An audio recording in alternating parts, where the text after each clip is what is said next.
ಸ್ನೇಹಿತರೆ ನಮಸ್ತೆ. ಜೇನುಗೆರೆ ಯೂಟ್ಯೂಬ್ ಚಾನಲ್ಗೆ ನಿಮಗೆಲ್ಲ ಸ್ವಾಗತ.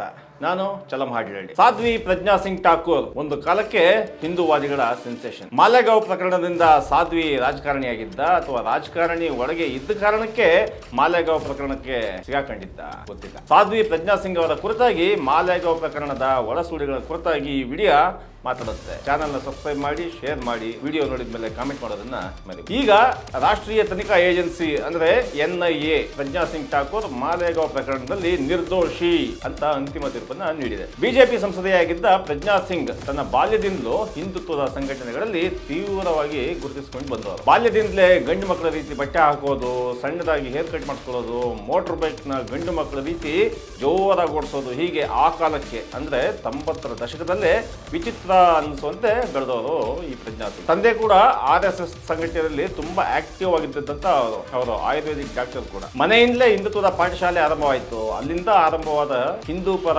ಅಂದುಕೊಳ್ತಾ ಗೋಡ್ಸೆಯ ಭಯಂಕರ ಭಕ್ತೆಯಾಗುವ ತನಕ ಪ್ರಜ್ಞಾ ಯಾವುದೇ ಅಡೆತಡೆ ಇಲ್ಲದೆ ಬೆಳೀತಾ ಹೋದರು. ಈಗ ಪ್ರಜ್ಞಾ ಠಾಕೂರ್ ಎಂಬ ಸಾಧ್ವಿ ಇಡೀ ದೇಶವೇ ಗಮನಿಸುತ್ತಿದ್ದಂತಹ ಭಯೋತ್ಪಾದನಾ ಸ್ಫೋಟ ಪ್ರಕರಣವೊಂದರಲ್ಲಿ ಖುಲಾಸೆಯಾಗಿದ್ದಾರೆ. ಅದೇ ಮಾಲೇಗಾಂವ್ ಸ್ಫೋಟ. ಸೆಪ್ಟೆಂಬರ್ 29, 2008 ಮಹಾರಾಷ್ಟ್ರದ ನಾಸಿಕ್ ಜಿಲ್ಲೆಯ ಮಾಲೇಗಾಂವ್ ನಗರದ ಬಿಕು ಚೌಕ್ ಎಂಬ ಜನಜಂಗುಳಿ ಇದ್ದ ಜಾಗದಲ್ಲಿ ಒಂದು ಬಾಂಬ್ ಸ್ಫೋಟ ಆಗುತ್ತೆ. ಆ ಸ್ಫೋಟಗೊಂಡ ಬಾಂಬ್ ಒಂದು ಬೈಕ್ ನಲ್ಲಿ ಇಟ್ಟು ಸ್ಫೋಟಿಸಿದೆ. ಬಾಂಬ್ ಬಿಟ್ಟ ಜಾಗ ಮುಸ್ಲಿಂ ಜನಸಂಖ್ಯೆ ಅಧಿಕವಾಗಿತ್ತು ಅನ್ನೋ ಕಾರಣಕ್ಕೆ ಹಾಗಾಗಿ ಅಲ್ಲಿ ಬಾಂಬ್ ಸ್ಫೋಟ ಮಾಡಿದ್ದು ಮತ್ತು ಬಾಂಬ್ ಇಟ್ಟುಕೊಂಡು ಸ್ಫೋಟ ಮಾಡಿದ್ದ ಬೈಕ್ ಪ್ರಜ್ಞಾ ಸಿಂಗ್ ಠಾಕೂರ್ ಅವರ ಹೆಸರಿನಲ್ಲಿ ನೋಂದಣಿಯಾಗಿತ್ತು.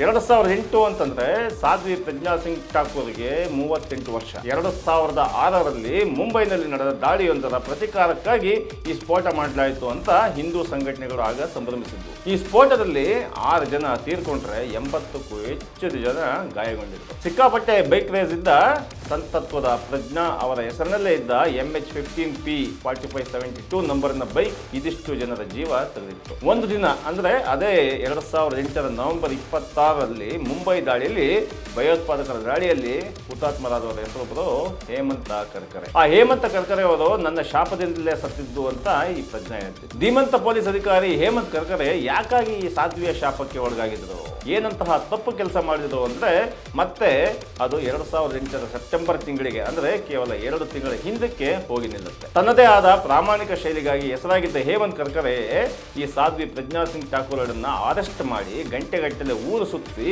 ಇದೆಂತಹ ಕೆಲಸ ಮಾಡಿದೆ ಅಂತ ಹೆಚ್ಚು ಕಡಿಮೆ ಬೇಲೆ ಸಿಗದ ಹಾಗೆ ಸೆಕ್ಷನ್ಗಳನ್ನು ಹಾಕಿದ ದಿಟ್ಟ ಅಧಿಕಾರಿ. ಆ ಸಮಯದ ITS ಅಂತಂದ್ರೆ ಆಂಟಿ ಟೆರರಿಸಂ ಸ್ಕ್ವಾಡ್ ನ ಮುಖ್ಯಸ್ಥರಾಗಿದ್ದು ಹೇಮಂತ್ ಕರ್ಕರೆ. ಮಾಲೇಗಾಂವ್ ಪ್ರಕರಣದಲ್ಲಿ ಸಾಧ್ವಿ ಪ್ರಜ್ಞಾ ಸಿಂಗ್ ಜೊತೆಗೆ ಈ ಕೇಸ್ನಲ್ಲಿ ಫಿಟ್ ಆದವರ ಹೆಸರು ಕಡಿಮೆ ಇದ್ದಲ್ಲ. ಸ್ವಾಮಿ ಅಮೃತಾನಂದ ಅನಿಸಿಕೊಟ್ಟಿದ್ದ ದಯಾನಂದ ಪಾಂಡೆ, ರಿಟೈರ್ಡ್ ಮೇಜರ್ ರಮೇಶ್ ಉಪಾಧ್ಯಾಯ, ಇನ್ನು ಸರ್ವಿಸ್ ನಲ್ಲೇ ಇದ್ದ ಸೈನ್ಯದ ಲೆಫ್ಟಿನೆಂಟ್ ಕರ್ನಲ್ ಪ್ರಸಾದ್ ಶ್ರೀಕಾಂತ್ ಪುರೋಹಿತ್ ಸೇರಿದಂತೆ ಇನ್ನು ಹಲವಾರು ಜನ ಪ್ರಮುಖರು ಈ ಲಿಸ್ಟ್ ಅಲ್ಲಿದ್ದರು. ಆ ಪ್ರಭಾವಿಗಳು ಈ ಕೇಸ್ನಲ್ಲಿ ಫಿಟ್ ಮಾಡುವ ಧೈರ್ಯ ಮಾಡಿದ್ದು ಹೇಮಂತ್ ಕರ್ಕರೆ. ಅದಾಗಿ ಕೆಲವೇ ತಿಂಗಳುಗಳಲ್ಲಿ ಮುಂಬೈ ತಾಜ್ ಹೋಟೆಲ್ ದಾಳಿಯಲ್ಲಿ ಹೇಮಂತ್ ಕರ್ಕರೆ ಹುತಾತ್ಮರಾಗ್ತಾರೆ. ಅಶೋಕ ಚಕ್ರದಂತಹ ದೇಶದ ಅತ್ಯುನ್ನತ ಗೌರವ ಕೂಡ ಅವರಿಗೆ ಸಿಗುತ್ತೆ. ಅಂತಹ ಹೇಮಂತ್ ಕರ್ಕರೆ ತನ್ನ ಶಾಪದಿಂದಾಗಿಯೇ ಸತ್ತಿದ್ದು ಅಂತ ಪ್ರಜ್ಞಾ ಹೇಳಿಕೆ ಕೊಟ್ಟರು. ಈಗ 17 ವರ್ಷಗಳಾದವು. ಮಾಲೇಗಾಂವ್ ಜನಸಂದಣಿಯ ಬಿಕು ಚೌಕ್ ಸರ್ಕಲ್ನಲ್ಲಿ ಬಾಂಬ್ ಬಿಟ್ಟ ಪ್ರಜ್ಞಾ ಸಾಧ್ವಿಯ ಬೈಕ್ MH15P 4572 ಸ್ಫೋಟಗೊಂಡು ಈಗ ಅಂದ್ರೆ 17 ವರ್ಷಗಳ ನಂತರ ಪ್ರಜ್ಞಾ ಮತ್ತು ಆಕೆಗೆ ಬಾಂಬನ್ನು ಕಾಶ್ಮೀರದಿಂದ ತರಿಸಿಕೊಟ್ಟಿದ್ದ ಎಂಬ ಆಪಾದನೆ ಹೊತ್ತಿದ್ದ ಲೆಫ್ಟಿನೆಂಟ್ ಪ್ರಸಾದ್ ಶ್ರೀಕಾಂತ್ ಪುರೋಹಿತ್ ಕೂಡ ಖುಲಾಸೆಯಾಗಿದ್ದಾರೆ. ಇದೇನಿದು ಲೆಫ್ಟಿನೆಂಟ್ ಕರ್ನಲ್ ಅಂದ್ರೆ ಮಿಲಿಟರಿಯವರು ಬಾಂಬ್ ತರಿಸಿಕೊಟ್ಟಿದ್ದಾರ? ಇಂತಹುದೇ 100 ವಿಚಿತ್ರ ತಿರುವುಗಳು ಮಾಲೇಗಾಂವ್ ಪ್ರಕರಣದಲ್ಲಿ. 2008ರಲ್ಲಿ ಅರೆಸ್ಟ್ ಆದ ಮೇಲೆ ಪ್ರಜ್ಞಾ ಇಡೀ ದೇಶದ ಮೂಲಭೂತವಾದಿ ಹಿಂದೂಗಳ ಕಣ್ಣಲ್ಲಿ ಸಾಕ್ಷಾತ್ ದುರ್ಗಾಮಾತೆಯೇ ಆಗಿ ಹೋಗ್ತಾಳೆ. ಸಾಧ್ವಿಯ ರೂಪ ಬೇರೆ. ಬಾಪ್ ಕಟ್ ಮಾಡಿಸಿಕೊಂಡ ಮಾಡ್ರನ್ ಸಾಧ್ವಿ ಹಾಗೂ ಆಕೆಯ ಕ್ರೇಜಿತನಗಳ ಕಾರಣಕ್ಕೆ ಹಿಂದೂ ಸಮಾಜದ ಒಳಗೆ ಸಂತತ್ವದ ಸಾಧ್ವಿ ಮಾಸ್ ಹೀರೋಯಿನ್ ಆಗ್ತಾಳೆ. ಮುಂದೆ ಜೈಲಿನಲ್ಲಿದ್ದಾಗಲೇ ಕ್ಯಾನ್ಸರಿನಂತಹ ಅಪಾಯಕಾರಿ ರೋಗ ಆಕೆಗೆ ತೆಗೆದುಕೊಳ್ಳುತ್ತೆ. 2017ರಲ್ಲಿ ಆಕೆಗೆ ಬೇಲ್ ಕೂಡ ಸಿಗುತ್ತೆ. ಬೇಲ್ ಮೇಲೆ ಆಚೆ ಬಂದ ನಂತರ ಪ್ರಜ್ಞಾ ಸಖತ್ ಆಕ್ಟಿವ್ ಆಗ್ತಾರೆ. ಅದು ಯಾವ ಮಟ್ಟಕ್ಕೆ ಅಂತಂದ್ರೆ 2019ರಲ್ಲಿ ಮಧ್ಯಪ್ರದೇಶದ ಭೂಪಾಲ್ನಲ್ಲಿ ನಡೆದ ಲೋಕಸಭಾ ಚುನಾವಣೆಯಲ್ಲಿ ಅದ್ದೂರಿ ಅನ್ನುವಂತೆ ಗೆದ್ದು ಬಿಜೆಪಿ ಮೂಲಕ ಪಾರ್ಲಿಮೆಂಟ್ಗೆ ಹೋಗುವಂತೆ. ಅದು 3 ಲಕ್ಷ ಮತಗಳ ಅಂತರದಿಂದ ಸೋಲಿಸಿದ್ದು ಯಾರನ್ನ?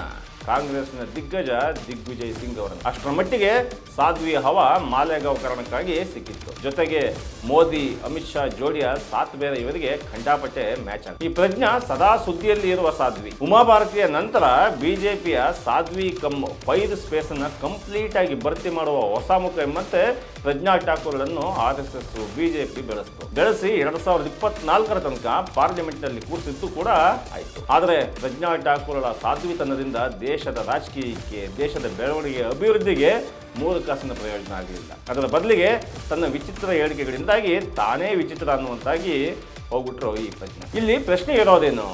ಮಹಾರಾಷ್ಟ್ರದ ನಾಸಿಕ್ನ ಬಿಕು ಚೌಕ್ನಲ್ಲಿ ಬಾಂಬ್ ಬಿಟ್ಟೋರು ಯಾರು? ಅದು ಪ್ರಜ್ಞಾ ಸಿಂಗ್ ಠಾಕೂರ್ ಮತ್ತು ಅವರ ಟೀಮಿನ ಕೆಲಸ ಅಲ್ಲ ಅಂತಾದ್ಮೇಲೆ ಮತ್ತೆ ಯಾರ್ದು? ಒಂದ್ ವೇಳೆ ಸಾಕ್ಷಿಗಳು ಪ್ರಜ್ಞಾ ಮೇಲೆ ಇರುವ ಆರೋಪವನ್ನ ಸಾಬೀತು ಮಾಡಲಿಲ್ಲ ಅಂದ್ರೆ ಸಾಕ್ಷಿಗಳು ಯಾರ ಕಡೆಗೆ ಪಟ್ಟು ಮಾಡ್ತಾ ಇದ್ದಾರೆ? ನಿಜಕ್ಕೂ ಇದು ಇವರುಗಳ ವಿರುದ್ಧ ಅಂದ್ರೆ ಹಿಂದೂ ಭಯೋತ್ಪಾದನೆ ಅಂತ ಮಾಡಿದ ಷಡ್ಯಂತ್ರವ? ಹಾಗಾದ್ರೆ ಇದನ್ನೆಲ್ಲ ಮಾಡಿಸಿದವರು ಯಾರು, ಮಾಡಿದವರು ಯಾರು? ಇಂತಹ ಕೋಟ್ಯಾಂತರ ಪ್ರಶ್ನೆಗಳು ಈ ದೇಶದಲ್ಲಿ ಹಾಗೆ ಉಳ್ಕೊಂಡಿದ್ದಾರೆ. ಕೋರ್ಟೆ ಹೇಳಿದ ಹಾಗೆ ಈ 9 ಜನರಿಗೆ ಸಂಶಯ ಪಟ್ಟಿದ್ದಕ್ಕಾಗಿ ಸಂಶಯದ ಲಾಭ ನೀಡಬೇಕಾಗುತ್ತೆ.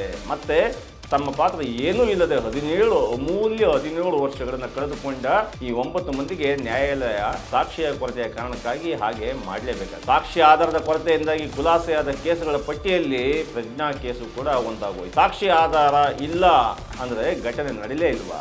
ಈ ನಿಟ್ಟಿನಲ್ಲಿ ನಮ್ಮ ದೇಶದ ಕಾನೂನು, ಕೋರ್ಟು ಏನ್ ಹೇಳುತ್ತೆ? ದೇಶದ ಮಹತ್ತರವಾದ ಕೇಸುಗಳು ಸಾಕ್ಷಿಗಳಿಲ್ಲದೆ ಆರೋಪಿಗಳು ಆರೋಪ ಮುಕ್ತರಾಗ್ತದೆ ಹೋಗ್ತಾ ಇದ್ದಾರೆ. ಗೋದದ ಪ್ರಕರಣ, ಬಾಬರಿ ಮಸೀದಿ ಪ್ರಕರಣ, ಕಂಬಾಲಪಲ್ಲಿಯ ಪ್ರಕರಣ, ಅಂದ್ರೆ ದಲಿತರನ್ನು ಊರೊಳಗೆ ಸುಟ್ಟು ಹಾಕಿದ ಪ್ರಕರಣ, ಹೀಗೆ ಸಾಲು ಪ್ರಕರಣಗಳು ಸಾಕ್ಷಿಗಳಿಲ್ಲ ಅನ್ನೋ ಕಾರಣಕ್ಕೆ ಘಟನೆಗೆ ಕಾರಣರಾದವರನ್ನ ತಪ್ಪಿಸಿಕೊಂಡಿರೋದನ್ನ ನಾವು ಈ ದೇಶ ನೋಡಿ. ಕಾನೂನಿಗೆ ಈ ಸಾಕ್ಷಿ ಆಧಾರದ ಪ್ರಕ್ರಿಯೆ ಬಿಟ್ಟರೆ ಬೇರೆ ಸೂಕ್ತ ದಾರಿ ಯಾವುದಿದೆ? ಇದೆಲ್ಲದರ ನಡುವೆ ಯಾರು ಮಾಡಿದ್ರು ಅನ್ನೋದು ಗೊತ್ತೇ ಆಗದ ಮಾಲೇಗಾಂವ್ ಪ್ರಕರಣದಲ್ಲಿ ಸತ್ತವರಿಗೆ ಕೋರ್ಟ್ 2 ಲಕ್ಷ ಪರಿಹಾರ ಹಾಗೂ ಗಾಯಗೊಂಡವರಿಗೆ 50,000 ಪರಿಹಾರನ ಘೋಷಣೆ ಮಾಡಿದೆ. ಸತ್ತವರಿಗೆ ನ್ಯಾಯ ಬೇಕಾ ಅಥವಾ ಈ ಪರಿಹಾರ ಬೇಕಾ? ಸತ್ತ ಜೀವಗಳಿಗೆ ಬೆಲೆ ಕಟ್ಟುವ ಮೂಲಕ ನ್ಯಾಯಕ್ಕೆ ಪರದೆ ಕಟ್ಟಲಾಗ್ತದೆ ಅಂತ ಜನ ಮಾತಾಡ್ತಾರೆ. ಇನ್ನು ಪ್ರಜ್ಞಾ ಸಾಧ್ವಿ ವಿಚಾರದಲ್ಲಿ ಆಕೆಯ ಬಗ್ಗೆ ಒಂದು ರೋಚಕವಾದ ಬ್ಲ್ಯಾಕ್ ಕಾಮಿಡಿ ಅಂತ ಒಂದು ಸಿನಿಮಾನೇ ಮಾಡಬಹುದು. ಮೂಲಭೂತವಾದಿ ಹಿಂದುತ್ವದ ಹಿನ್ನೆಲೆಯ ಕುಟುಂಬ, ಅಲ್ಲಿಂದ ಬೆಳೆದು ಬಂದ ಸಾಧ್ವಿ ಪಯಣ, ಅಲ್ಲಿಂದ ಮಾಲೇಗಾಂವ್ ಸ್ಫೋಟ ಪ್ರಕರಣ, ಅಲ್ಲಿಂದ ಹಿಂದೂ ಭಯೋತ್ಪಾದನೆ ನುಡಿಗಟ್ಟಿನ ಕಾರ್ಯಕರ್ತೆ,